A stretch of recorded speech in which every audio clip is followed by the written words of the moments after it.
In this video, I'm going to show you how you can remove chatbot sidebar on your Firefox browser. If this video helps, please like and subscribe.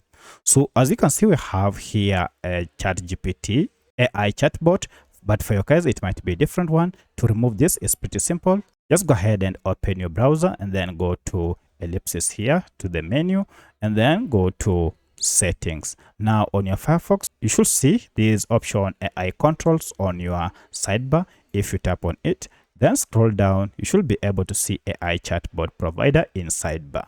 Currently, you can see the chatbot in sidebar is ChatGPT. To go ahead and disable this, go ahead and just block it. And from now, if you go ahead and open a new browser, you can see we no longer have the AI chatbot on the sidebar on your Firefox browser.